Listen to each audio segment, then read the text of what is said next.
Saudara sekalian, shalom. Puji Tuhan, hari ini kita bisa bertemu kembali dan renungan singkat yang saya sampaikan, saya beri tema keteladanan seorang pemimpin. Teksnya diambil dari 1 Samuel pasal 12 ayat 1-4. Berbunyi demikian. Berkatalah Samuel kepada seluruh orang Israel, telah kudengarkan segala permintaanmu yang kamu sampaikan kepadaku, dan seorang raja telah kuangkat atasmu. Maka sekarang raja itulah yang akan menjadi pemimpinmu. Tapi aku ini telah menjadi tua dan beruban. Dan bukankah anak-anakku laki-laki ada di antara kamu? Akulah yang menjadi pemimpinmu dari sejak mudaku sampai hari ini. Di sini aku berdiri. Berikanlah kesaksian menentang aku di hadapan Tuhan dan di hadapan orang yang diurapinya. Lembu siapakah yang telah kuambil? Keledai siapakah yang telah kuambil? Siapakah yang telah kuperas? Siapakah yang telah kuperlakukan dengan kekerasan? Dari tangan siapakah telah kuterima sogok sehingga aku harus tutup mata? Aku akan mengembalikannya kepadamu. Jawab mereka, engkau tidak memeras kami, dan engkau tidak memperlakukan kami dengan kekerasan, dan engkau tidak menerima apa-apa dari tangan siapapun. Saudaraku sekalian, kisah ini adalah berhubungan dengan masa tua Samuel. Samuel adalah seorang hakim, yang seperti saya katakan, hakim pada zaman itu adalah seorang pemimpin negeri, sekaligus juga yang menghakimi berbagai persoalan dan perselisihan yang terjadi antara umat. Yang luar biasa, Samuel adalah seorang yang sangat setia. Bahkan dia mulai pelayanan sejak sangat muda.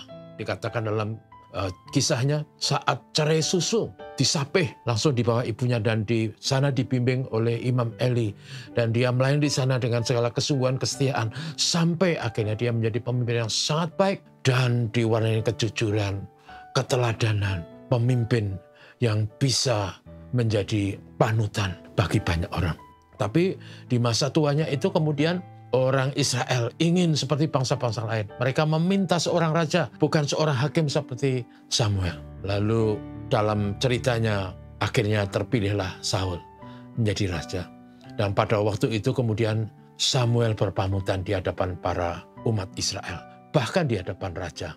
Dia ingin supaya kalau ada kesaksian yang menentang dia dikemukakan di situ. Apakah ada yang pernah diperas? Apakah ada yang pernah diambil lembunya atau keledainya? Apakah dia memimpin dengan sewenang-wenang dan sebagainya? Silahkan dikemukakan. Yang luar biasa adalah kemudian umat itu berkata, tidak ada kekerasan apapun yang pernah dilakukan, tidak ada pemerasan apapun yang pernah terjadi, tidak pernah keledai atau lembu siapapun yang diambil dengan paksa. Dengan kata lain, umat memberi kesaksian bahwa Samuel adalah pemimpin yang baik, pemimpin yang setia, pemimpin yang jujur, pemimpin yang tidak egois dan tidak serakah.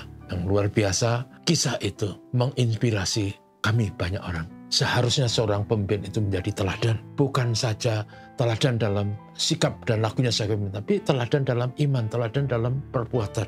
Sehingga pemimpin itu bisa sungguh-sungguh, bisa menjadi pemimpin sekaligus panutan. Seperti kata Paulus dalam 1 Korintus 11 ayat 1. Ikutlah aku sebagaimana aku mengikut Kristus. Dalam terjemahan bahasa Inggris, ikutlah teladanku sebagaimana aku meneladani Kristus.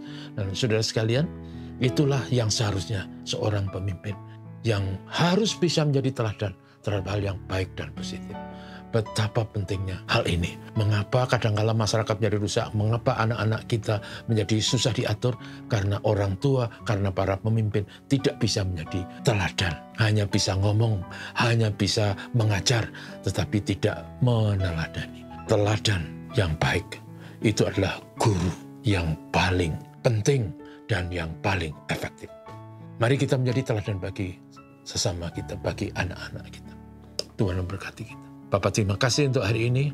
Kami belajar dari Samuel, seorang pemimpin yang bisa menjadi teladan, seorang pemimpin yang tidak egois, seorang pemimpin yang tidak serakah, seorang pemimpin yang memimpin dengan kejujuran dan hormat takut kepada Tuhan. Tolong juga kami semua sebagai umat Tuhan, supaya kami hidup jujur dan baik, supaya menjadi teladan bagi anak-anak kami, bagi generasi penerus kami. Tuhan menolong kami hari ini, berkat-Mu atas negeri kami Indonesia. Ini doa kami Tuhan Yesus.